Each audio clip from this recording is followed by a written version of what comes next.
To grasp this concept, let's start with a simple analogy. Think of your home. You have locks on the doors and latches on the windows, all designed to keep you safe. A vulnerability is like discovering one of those locks can be easily picked or a window was accidentally left open. It's not an attack itself, but an opportunity for one. Now, let's translate that back to our digital world. Instead of a house, we have software, networks, and cloud services. And instead of a faulty rock, we have bugs in the code, errors in configuration, or even outdated software components. These are the digital open windows that threat actors actively hunt for.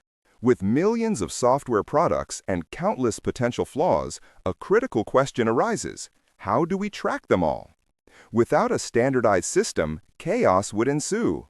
This is why the cybersecurity community created a universal dictionary for vulnerabilities known as CVE. CVE stands for Common Vulnerabilities and Exposures. Think of it as a unique ID number for every publicly known vulnerability. When a new flaw is discovered, it's assigned a CVE identifier, like CVE 2023-12345. This allows everyone, from software vendors to security researchers, to refer to the exact same issue without any confusion. But simply knowing a vulnerability exists isn't enough. We need to understand its severity. Is it a minor bug or a critical flaw that could bring down an entire system? To answer this, we use the Common Vulnerability Scoring System, or CVSS, which gives each CVE a standardized danger rating. CVSS assigns a numerical score from 0 to 10.0, with 10.0 being the most severe. This score is calculated using a set of metrics that evaluate the vulnerability's characteristics. These scores are then grouped into severity levels: low, medium, high, and critical, to help teams quickly grasp the risk and prioritize patching. So, what determines that score? The CVSS framework analyzes factors like the attack vector. Can it be exploited remotely over the network? It also considers attack complexity. Is it easy or hard to pull off? And most importantly, it assesses the impact on confidentiality, integrity, and availability. Now that we know how vulnerabilities are cataloged and scored, let's explore the most common types you'll encounter in the wild. To guide us, we'll look to the OWASP Top 10, a standard awareness document for developers and web application security professionals. First up, one of the most dangerous and well-known categories: injection flaws. This happens when an attacker sends untrusted data to an application, which is then executed as part of a command. The most famous example is SQL Injection, where an attacker can manipulate a website's database. Let's see a SQL injection in action. Imagine a login form. Instead of a username, an attacker inputs a piece of SQL code. If the application is vulnerable, it might merge this input directly into its database query, potentially tricking the database into logging them in without a password, or worse, dumping all user data. Next, let's look at cross-site scripting, or XSS. While SQL Injection attacks the application server, XSS is different. It attacks the application's users. The goal is to inject malicious scripts, usually JavaScript, into a web page that other unsuspecting users will view. Here's how an XSS attack unfolds. An attacker posts a comment on a blog, but hidden inside the comment is a malicious script. When another user visits the blog and loads that comment, the script executes in their browser. This can allow the attacker to steal that user's session cookies, hijack their account, or redirect them to a phishing site. Another critical category is broken authentication.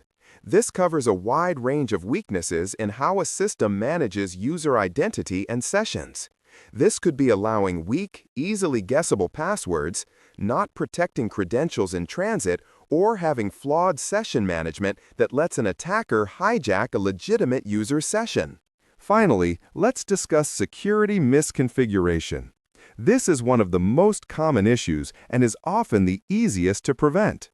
It's not a flaw in the code itself, but in how the system, server, or cloud service is set up. This includes using default admin passwords, leaving sensitive network ports open, or enabling unnecessary features that expand the attack surface. So, with all these potential weaknesses, why do they exist in the first place? It's a combination of factors.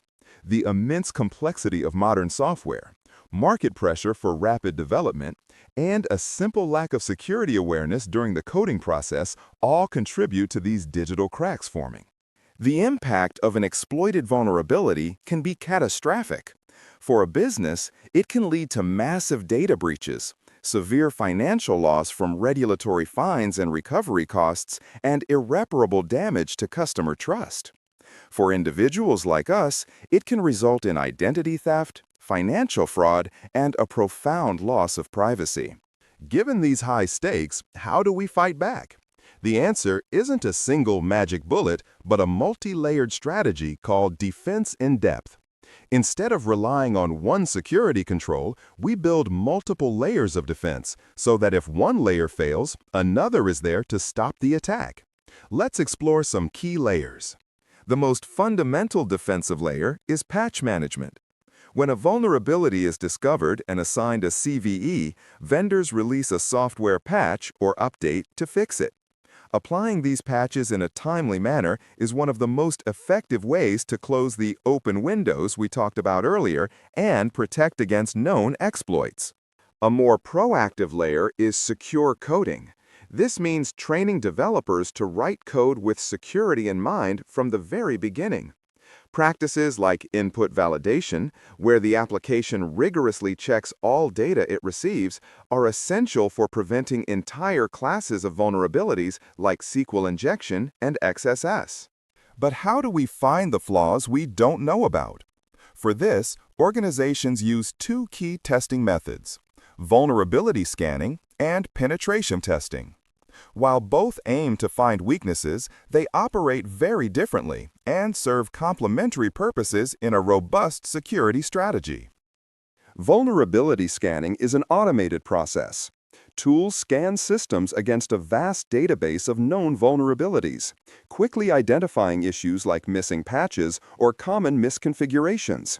In contrast, penetration testing is a manual, human-driven process where an ethical hacker simulates a real-world attack to find complex business logic flaws that automated scanners would miss. In the world of secure coding, we also have specialized testing tools like SAST and DAST.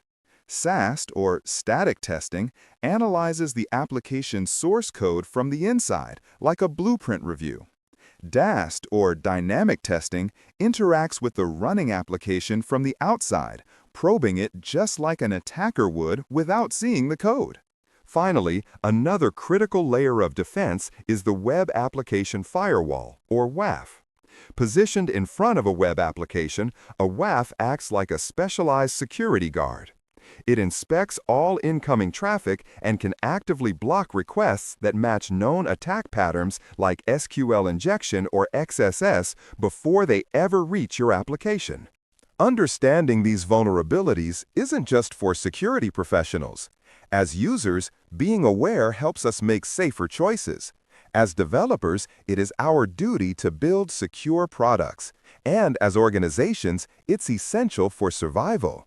Cybersecurity is a shared responsibility, a continuous journey of learning, building, and defending.